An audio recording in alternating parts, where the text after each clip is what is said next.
I'm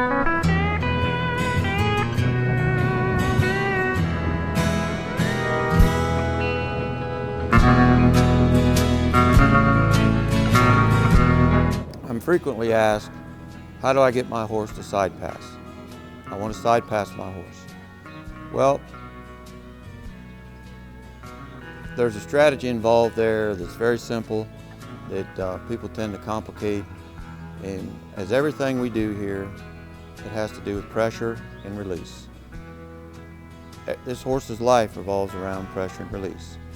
So if I want to move his feet and I put my rope around his foot, he's to yield his feet.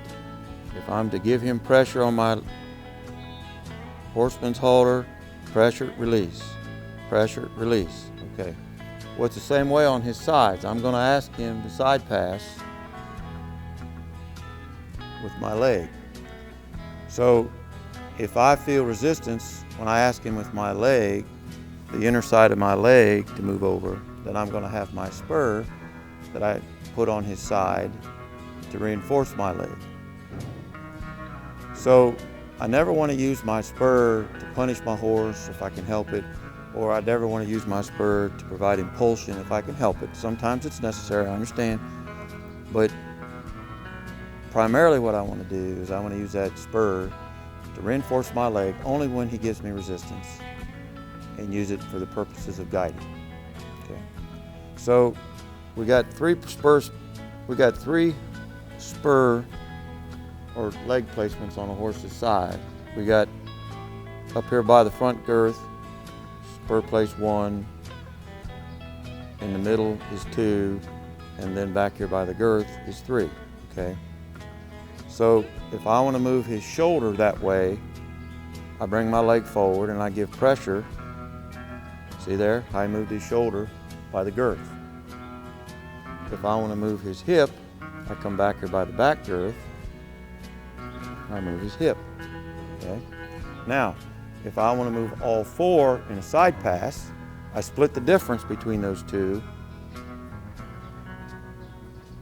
come halfway, and I move all 4, okay?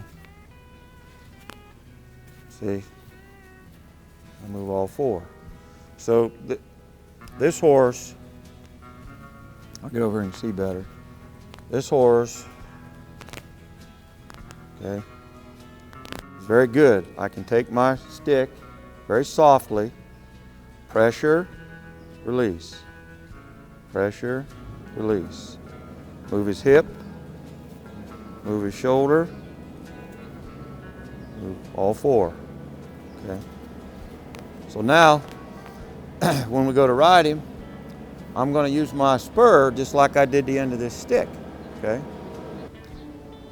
So if I'm gouging him with my spur and I'm going like this, pow, pow, pow, pow, pow, it's going to be like this. So what I want to do with my spur is just like I did with this stick, is I want just very steady, soft pressure. It's like this. Okay. A lot of horses are going to twitch, and they're going to be sensitive to that because they've been abused with a spur. You know, some cowbelly's been beating on them with their spur, trying to get them to do stuff and force them to do things. But what you want to be able to do is just touch him. I mean, I can just, see there? I just touch his hair, and he moves over.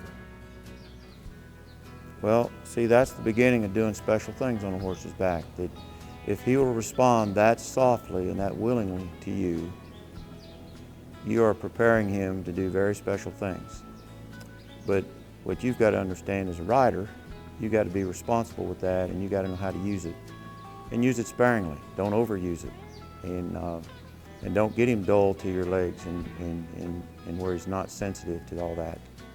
So, to side pass your horse, we'll do another video with a mounted rider and show it a little more. But the biggest thing I see is forget about doing it on his back until you get this worked out on the ground.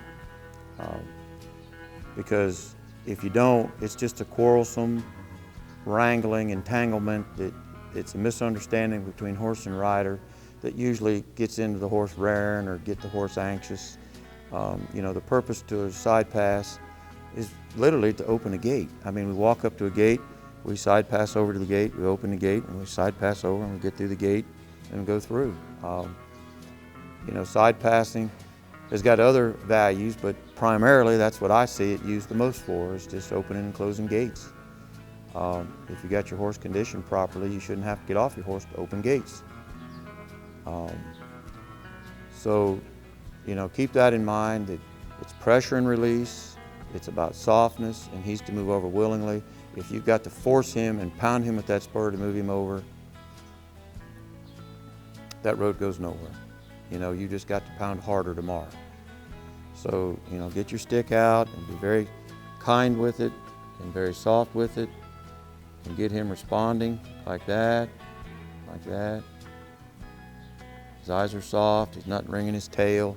If I were to go like that and he wrung his tail, well, that tells me his mind's not prepared to learn yet.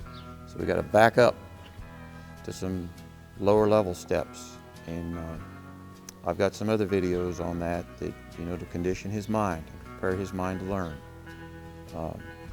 And I just can't overemphasize the importance of that. If you do that, it takes the work out of it.